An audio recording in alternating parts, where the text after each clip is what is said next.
Well, so we begin our episode. Well, I don't know if this is good news or bad news. We're going to share about Nicola Pepe. We're going to talk about more other stuff coming your way as well. Some injury news regarding some Liverpool players against the Arsenal game.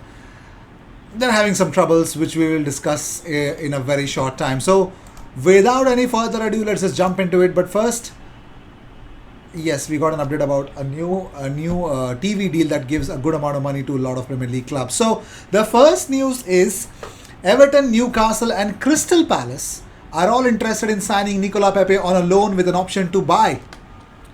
Now, yes, ladies and gentlemen, three Premier League clubs want to sign Nicola Pepe on loan with an option to buy. Do you think that Arsenal should let Nicola Pepe go to a rival or to a club in the Premier League? Let me know in the comments what you guys think about it. Well, there are some managers that can get the best out of Nicola Pepe according to them. That's why they want Nicola Pepe. So, should Arsenal send him out on loan to one of these three clubs that are interested in Nicola Pepe or not? Let me know in the comments. Let's move on to Alex Lacazette. So, this is a very shocking one from Athletic that Arsenal are really happy with Lacazette. Lacazette has impressed Arteta in training lately, which means Arsenal might offer him a new contract soon. No, it's not from any Tom, Dick and Harry source. It's coming from The Athletic. So The Athletic say Arsenal might offer Lacazette a new contract because Lacazette is actually doing what Mikel Arteta wants from one of his players to do on the pitch.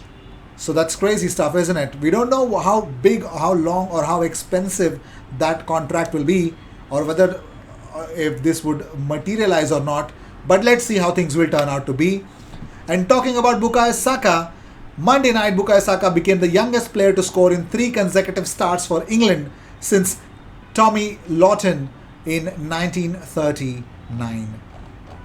Crazy amount of stats for a crazy talented player.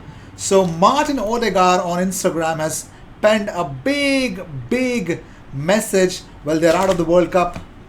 So here's his message. I'll read out some portions of it. He says, "It's hard to put into words how painful it is to miss another championship. We gave our all, but we were not good enough to bend the margins with us in certain battles. In a quality that started miserable and was demanding in several ways, we have promised ourselves many rights and took big steps the whole way. I love this team and I'm effing proud of the team we have become. We are a gang that fights for each other and loves to play for Norway. Thank you for all the support and thanks everyone who has cheered us through the quality. Magical to play with the crowded Oleval in the back. We are coming back stronger." That's definitely a captain's message from yes. So Charles Watts tweeted out that Aubameyang is back training today at London Colney as normal. His early return from international duty was pre-planned with Gabon.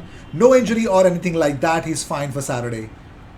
See, I told you Arsenal were really putting off a big one. Moving on, so let's talk about Charlie Patino. Martin Odegaard on Patino says, "I would say Charlie is one of the biggest talents there in the academy. I really like the way he plays and uses the ball and his confidence to get on the ball and also ask for the ball all the time. He's definitely one to watch for the future." Of course, we know that. So Charlie Patino knocking on the doors of Mikel Arteta's Arsenal to being played in the first 11. So moving on, Theo Walcott has a theory about Aaron Ramsey. There could be a return on the cards for Aaron Ramsey in the Premier League, particularly Arsenal, according to Theo Walcott. Theo Walcott says, "I feel like he would want to return to England, definitely, and some part of me in my head is thinking he would love to come back to Arsenal. I just do something about that would tick a box, but obviously it's one of those things, like a fairy tale or something like that. Let's see. I've asked this question countless amount of times, so I won't be wasting your time with this. So Aaron Ramsdale on Aubameyang and Lacazette changing the whole mood of the dressing room. He says, "When Aubameyang and Lacazette are happy, it's a very loud changing room. Sometimes they'll be speaking in French, so you don't know what they're going on about. They could be slaughtering you. They won't be because they're nice people. Then they get Pepe involved. Next thing you know, one of them's running at the other, and they're just going whack, giving each other a dead arm, and it makes everyone laugh." Well, one more player that was involved last time around because like this was Matteo Guendouzi. Apparently, that's not going to happen this season or anytime after that. Not at Arsenal for now. Moving on, the Mail say Freddie Ljungberg is emerging as a serious contender for a vacant manager's job at FC Tokyo. It is understood that Ljungberg's name was recommended by Arsene Wenger. So Arsene Wenger has recommended Freddie Ljungberg to FC Tokyo. We love Arsene Wenger, don't we? Moving on, so talking about more stuff, it looks like Lucas Torreira might be moving permanently to Fiorentina. So, market meeting at Campani in the early afternoon between Lucas Torreira's entourage and Fiorentina. According to what was collected by FirenzeViola.it, the company is very happy with the performance of Uruguayan, which conversely is happy in Tuscany. For this reason, and judging by the feelings of the agents of the 96 class, the chances of an option to buy for the midfielder by Fiorentina are becoming more and more concrete. So it looks like Torreira is getting out of Arsenal on a permanent basis. Cool news.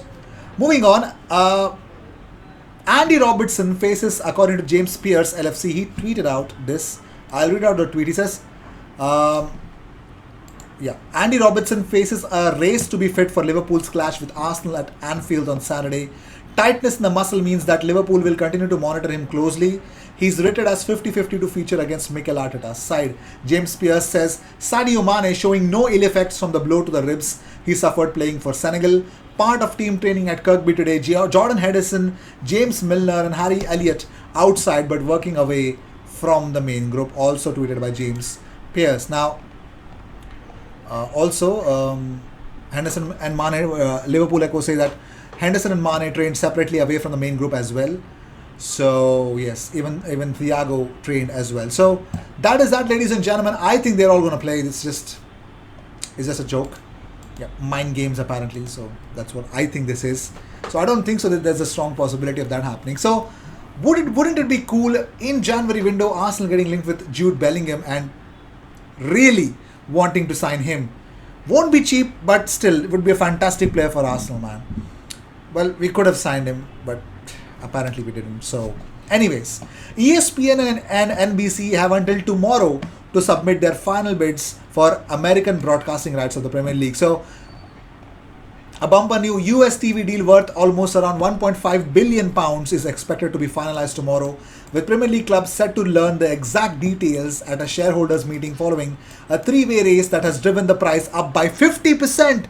ESPN, CBS and current broadcaster NBC registered their interest to show games from next season to the summer of 2028, with the former submitting a late bid to force a second round of bidding. CBS are understood to have dropped out, but the offers on the table, according to the reports in the US, have already topped £1.1 billion. Forecasters have suggested that the total amount will now hit $2 billion, quietening fears that the league's broadcasting bubble had burst post-pandemic. But that's not the case. Fantastic. That means more money in the Premier League. That means more money for the clubs. And that could be £60 million windfall for Arsenal, Chelsea and Tottenham. That's a crazy amount of money.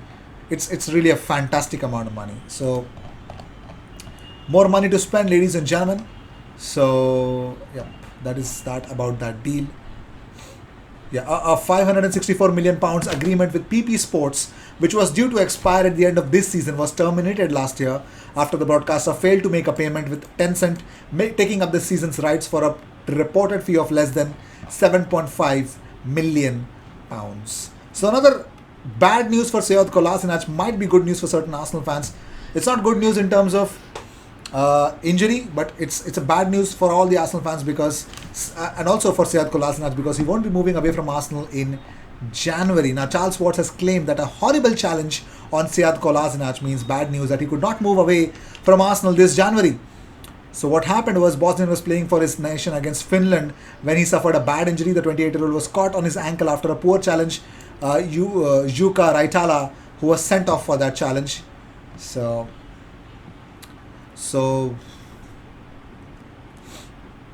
that is that, ladies and gentlemen. So because of the bad challenge, Sead Kolasinac will be out of the sidelines for a very long time.